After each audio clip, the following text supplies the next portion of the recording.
Hello. This week's topic is economic development.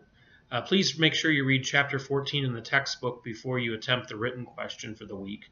But I want to give you a little background on this topic. So when we're talking about economic development, we're looking at the ways that states and local communities seek to maintain and improve their economic conditions, the industries they focus on, and ultimately the focus of any economic development strategy is on creating jobs for the residents living within that jurisdiction.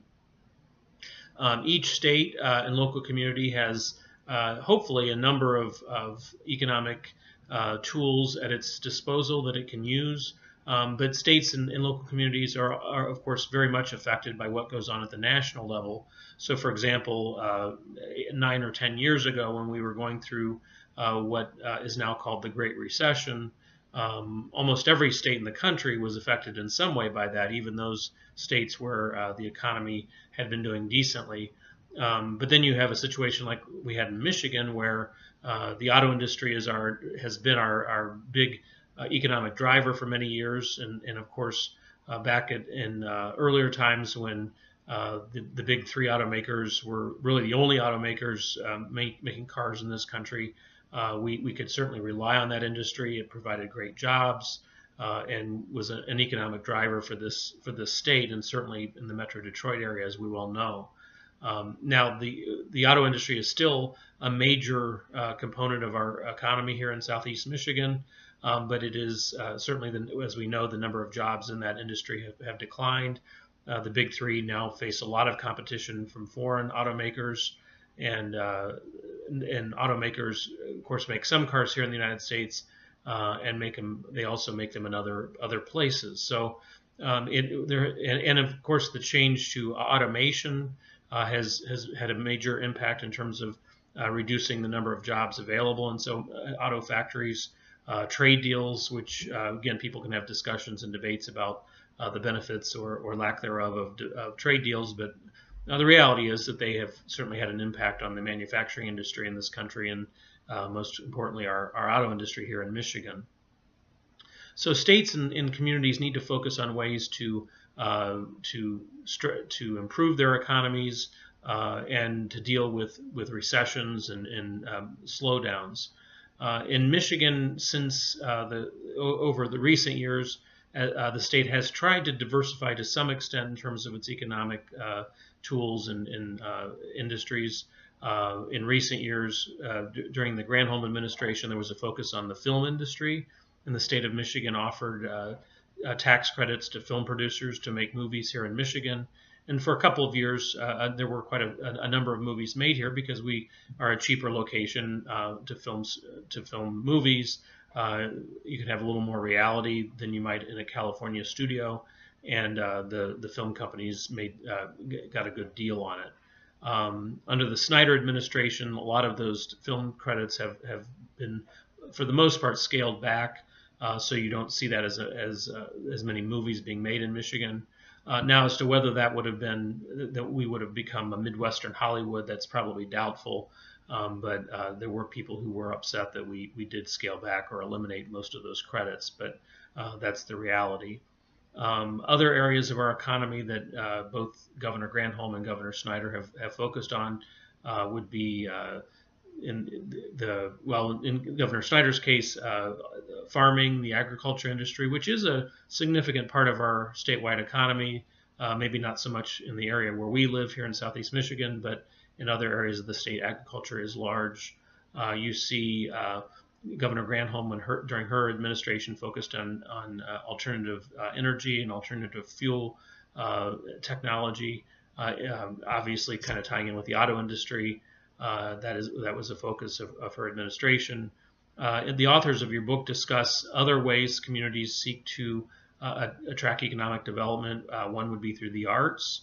And certainly we've seen a major infusion of cash and support for our cultural institutions. The Detroit Institute of Arts, the DIA, was at risk of having to sell its artwork a few years ago when the city of Detroit was going through its bankruptcy.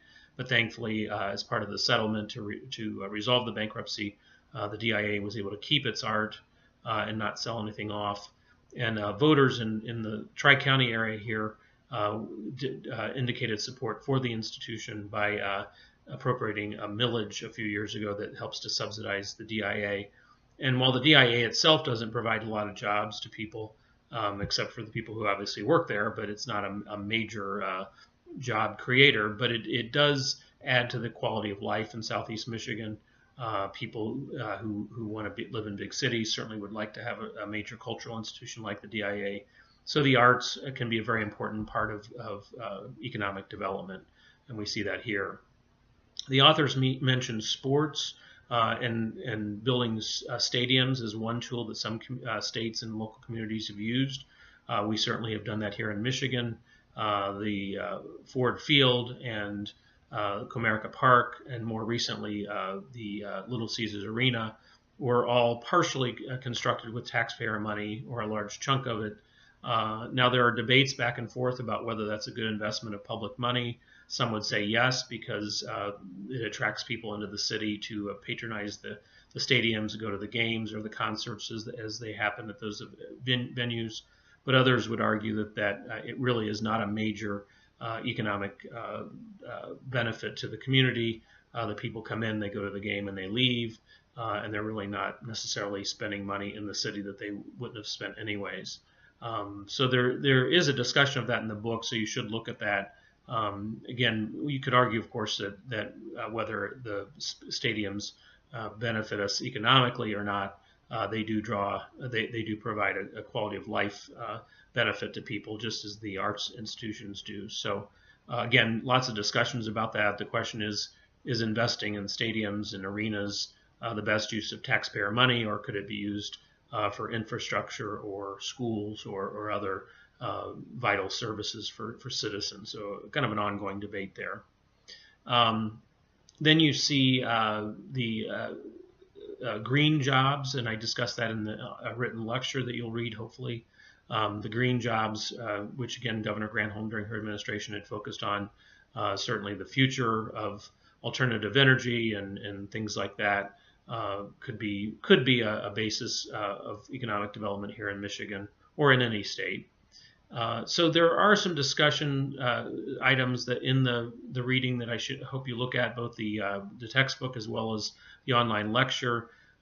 Figuring out an economy is not easy, and when a state like Michigan, which relies so much on the automotive industry, suffers as we have in recent years, it really is a sign that we really do need to focus on our economy and figure out what can we do. Can we diversify a little bit or more, so that we don't end up in a situation a few years from now when, say, the manufacturing industry is in crisis again. What would happen if the Big Three had to declare bankruptcy and actually went out of business? Thankfully, the Big Three did not in the most recent recession, but there's never any guarantee on that. And as bad as things were in 2008, 2009, they would have been exponentially worse if any one of the three or all three of the Big Three had gone out of business completely.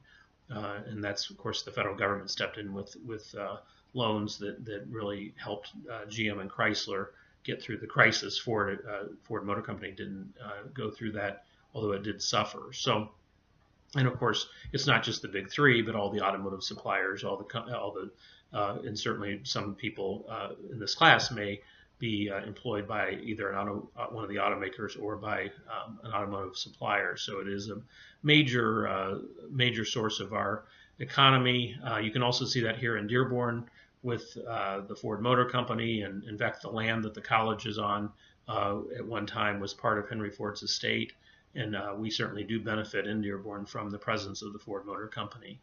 Whether you buy a Ford or not, the company itself certainly is a major source of revenues for the city of Dearborn, which is helpful to our college. So anyway, some things to think about as you're thinking about the question that you have to answer for this week. But again, read the chapter carefully, read the lecture carefully, and email me with any questions. All right, have a great week.